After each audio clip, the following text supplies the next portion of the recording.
오늘 하나님께서 우리에게 주신 말씀은 여호수아 13장 15절에서 33절입니다. 하나님의 말씀을 봉독합니다. 모세가 르우벤 자손의 지파에게 그들의 가족을 따라서 기업을 주었으니 그들의 지역은 아르논 골짜기 가에 있는 아로엘에서부터 골짜기 가운데 있는 성읍과 메드바 곁에 있는 온 평지와 헤스본과 그 평지에 있는 모든 성읍 곧 디본과 바못 바알과 벳바 알므온과 야하스와 그데못과 메바앗과 기랴다임과 신마와 골짜기의 언덕에 있는 세렛 사할과 벳브올과 비스가 산기슭과 벳여시못과 평지 모든 성읍과 헤스본에서 다스리던 아모리 족속의 왕 시혼의 온 나라라.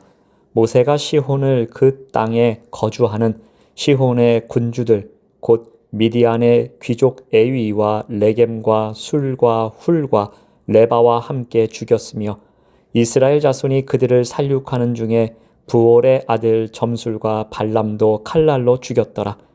르우벤 자손의 서쪽 경계는 요단과 그 강가라.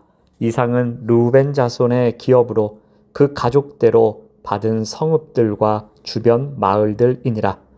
모세가 갓 지파 곧 갓 자손에게도 그들의 가족을 따라서 기업을 주었으니 그들의 지역은 야셀과 길르앗 모든 성읍과 암몬 자손의 땅 절반 곧 라빠 앞에 아로엘까지와 헤스본에서 라맛 미스베와 부도님까지와 마하나임에서 드빌 지역까지와 골짜기에 있는 베타람과 벤니 무라와 숫곳과 사본 곳 헤스본 왕 시혼의 나라의 남은 땅 요단과 그 강가에서부터 요단 동쪽 긴네렛 바다의 끝까지라. 이는 갓 자손의 기업으로 그들의 가족대로 받은 성읍들과 주변 마을들이니라. 모세가 므낫세 반 지파에게 기업을 주었으되 므낫세 자손의 반 지파에게 그들의 가족대로 주었으니 그 지역은 마하나임에서부터 온 바산 곧 바산왕 옥의 온 나라와 바산에 있는 야일의 모든 고을 60성읍과 길르앗 절반과 바산왕 옥의 나라 성읍 아스다롯과 에드레이라. 이는 므낫세의 아들 마길의 자손에게 돌린 것이니 곧 마길 자손의 절반이 그들의 가족대로 받으니라. 요단 동쪽 여리고 맞은편 모압 평지에서 모세가 분배한 기업이 이러하여도 오직 레위 지파에게는 모세가 기업을 주지 아니하였으니 이는 그들에게 말씀하신 것과 같이 이스라엘의 하나님 여호와께서 그들의 기업이 되심이었더라. 아멘. 오늘 말씀의 제목은 부분이 아니라 전체입니다. 여호수아 13장은 이스라엘이 가나안 땅을 분배받는 본격적인 장면이 기록되어 있습니다. 그런데 특이한 점이 있습니다. 이스라엘 민족의 중심이 되는 요단 서쪽이 아니라 먼저 요단 동쪽 지파들의 분배를 자세히 기록하고 있다는 사실입니다. 이것은 하나님께서 이스라엘을 요단을 기준으로 나눠진 두 민족이 아니라 한몸된 12지파의 공동체로 보신다는 것을 강조합니다. 하나님의 관점에는 12지파가 언제나 하나였습니다. 서쪽 지파나 동쪽 지파나 모두 하나님의 약속 아래 세워진 한 백성, 한 사명, 한 신앙 공동체였습니다. 서쪽이든 동쪽이든 하나님의 관점에서는 부분이 아니라 전체라는 사실을 강조하고 있습니다. 그렇다면 요단 동쪽은 어떤 의미가 있을까요? 먼저 요단 동쪽 기업은 하나님이 허락하신 은혜의 자리였습니다. 이스라엘의 첫 번째 분배는 요단 동쪽에서 시작됩니다. 이는 단순한 지리적 기록이 아니라 하나님의 구원 역사 위에서 주어진 은혜의 분배였습니다. 성경은 먼저 르우벤 지파가 받은 땅을 언급합니다. 이 지역은 원래 아모리 왕 시혼이 지배하던 곳이었습니다. 이스라엘은 스스로 이 땅을 얻은 것이 아니라 하나님이 싸워 이기게 하신 전쟁의 결과로 기업을 얻었습니다. 본문은 모세의 승리를 다시 상기시킵니다. 시혼이 다스리던 여러 성읍을 정복했고 헤스본에 거하던 시혼과 그의 군주들을 죽였으며 이스라엘을 죄에 빠뜨렸던 점술과 발람도 심판받습니다. 왜 성경은 이 사실을 굳이 다시 언급하고 있을까요? 그 땅이 사람의 꾀가 아닌 하나님의 심판과 승리로 주어진 기업임을 잊지 말라는 것입니다. 하나님이 그 땅을 깨끗하게 하셨고 하나님의 백성에게 주신 것을 강조하기 위함입니다. 하나님이 주신 은혜의 자리임을 나타내고 있습니다.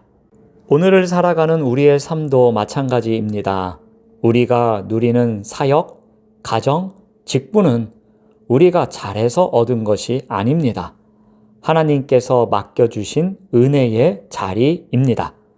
하나님께서 허락하시고 하나님께서 함께 일하시는 은혜의 자리임을 기억해야 할 것입니다. 이제 갓 지파의 땅 분배 기록이 나옵니다. 갓 지파가 받은 땅은 르우벤의 위쪽으로 올라갑니다. 성경은 특별히 갓의 기업을 경계 중심으로 상세히 설명하고 있습니다. 동쪽은 암몬의 랍바 앞까지, 북쪽은 갈릴리 호수까지. 다시 말해 하나님께서 이 지파에게 맞는 범위를 직접 정해주신 것입니다. 하나님께서 정하신 경계에는 의미가 있습니다. 그들의 인원, 가축, 삶의 방식, 앞으로 감당할 역할에 따라 가장 알맞은 자리를 하나님이 건네주신 은혜의 자리였습니다. 오늘 우리의 삶도 마찬가지입니다. 우리가 지금 서 있는 자리, 또한 하나님이 우리에게 가장 알맞게 정해주신 경계입니다. 우리가 원하던 자리일 수도 있지만 기대하지 않았던 자리일 수도 있습니다. 그러나 중요한 것은 하나입니다. 그 경계를 정하신 분은 하나님이십니다. 그러므로 그 자리 또한 은혜의 자리임을 기억해야 할 것입니다. 이제 요단 동쪽 기업의 두 번째 의미입니다. 미리 주신 약속의 첫 열매였습니다. 므낫세 반 지파가 받은 땅을 소개합니다. 이 역시 단순한 지리 보고가 아니라 하나님의 약속을 이루시는 방식과 순서를 보여줍니다. 본문은 먼저 므낫세의 장자인 마기를 중심으로 설명합니다.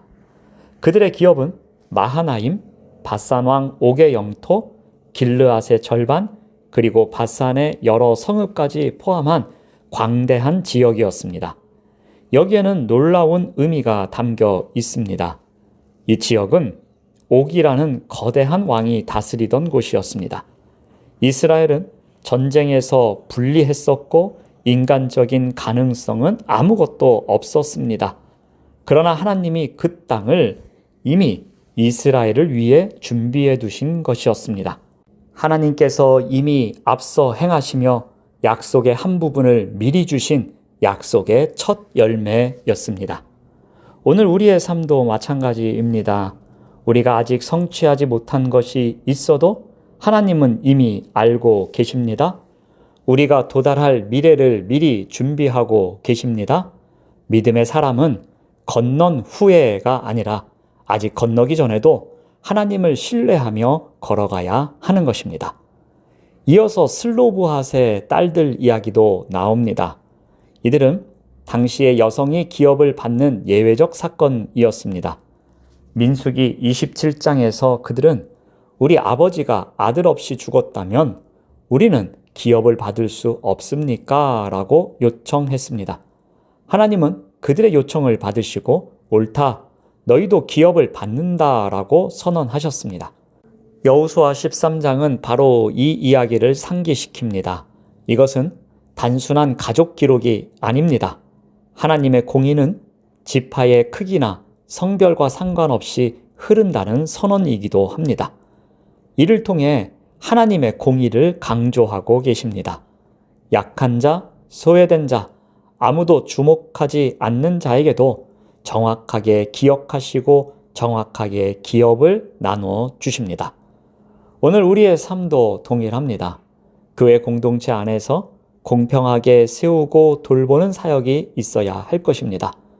사역의 형태가 다르고 사역지가 다르고 보여지는 열매가 달라도 우리는 한 공동체이며 한 사명 아래 있는 한 몸입니다. 서로 비교하거나 경쟁하는 것이 아니라 서로 바라보고 돕고 축복하는 공동체가 되어야 합니다. 여호수아 13장은 요단 동쪽 기업부터 시작하므로 하나님의 시선이 지리적 구분이 아니라 언약 안에서의 하나됨에 있다는 사실을 보여주고 있습니다. 하나님은 이스라엘을 동쪽, 서쪽으로 나누어 보지 않으셨습니다. 항상 12지파 전체를 하나님의 백성, 하나님의 몸으로 바라보셨습니다. 그리고 하나님은 그 한몸된 공동체에게 각자의 자리를, 각각의 경계를, 각각의 사명을 은혜로 나누어 주셨습니다. 오늘 우리의 신앙생활과 사역도 마찬가지입니다. 우리가 서 있는 자리가 서로 달라도, 역할이 다르고 사역의 모양이 달라도, 눈에 보이는 열매가 다르고 속도가 달라도 우리는 하나님 안에서 하나의 공동체입니다. 그리고 각각의 자리는 하나님께서 우리에게 가장 알맞게 정해주신 은혜의 자리입니다. 그러므로 오늘 우리는 이렇게 고백해야 할 것입니다.